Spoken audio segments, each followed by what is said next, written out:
dernière participante à ce deuxième bloc de finalistes pour MT 180.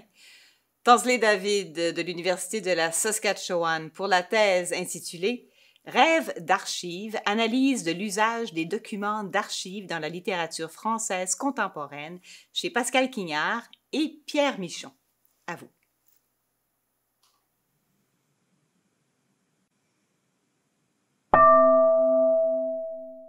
Rapprochez-vous, je vais vous raconter une histoire de fantôme.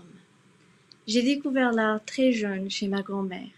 Dans sa maison, il y avait, dans chaque chambre, une collection étrange d'images où, parmi les icônes religieuses et les peintures d'animaux, elle avait accroché ses propres œuvres. J'ai toujours été fascinée par le portrait d'une jeune femme très pâle avec de grands yeux bruns. Les couleurs de la peau et des vêtements se confondaient avec le fond clair du tableau, ce qui lui conférait un aspect spectral. Après la mort de ma grand-mère, pendant qu'on enlevait les peintures du mur, j'ai découvert que derrière chaque toile était attachée une image de référence. Je suis tout de suite allée regarder au verso du portrait pour savoir qui y figurait, mais il y avait seulement la date, l'année de ma naissance. J'étudie la description des images retrouvées dans des archives chez deux auteurs, Pascal Quignard et Pierre Michon, qui sont tous deux nés vers la fin des années 40 dans les ruines de la Seconde Guerre mondiale. J'ai voyagé à Paris pour voir les archives nationales et les peintures qui sont décrites dans leurs œuvres.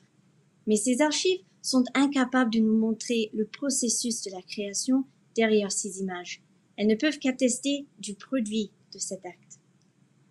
Tous les matins du monde sont sans retour, écrit Pascal Quignard dans son roman où il raconte la vie de musicien au XVIIe siècle. Une nuit, après la mort de sa femme, il compose sur sa viole devant une table dressée où se trouve une assiette de gaufrettes, une carafe et un verre de cristal à moitié rempli de vin. Et pendant qu'il joue, le spectre de sa femme lui apparaît.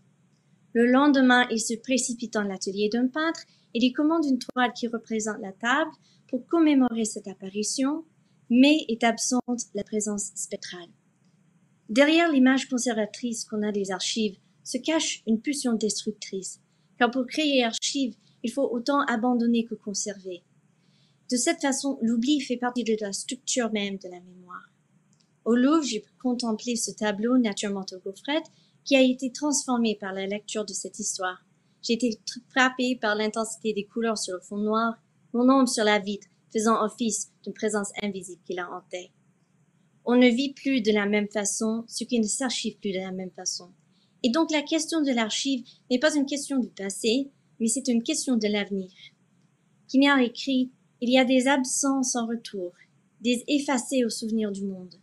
Ses œuvres et celles des Michon conservent cette absence en leur centre et nous conduisent vers l'image qui manque, vers la figure spectrale de ce qui a été refoulé, mais qui résiste et revient, et rend possible une expérience du passé qui nous est autrement inaccessible. » Merci.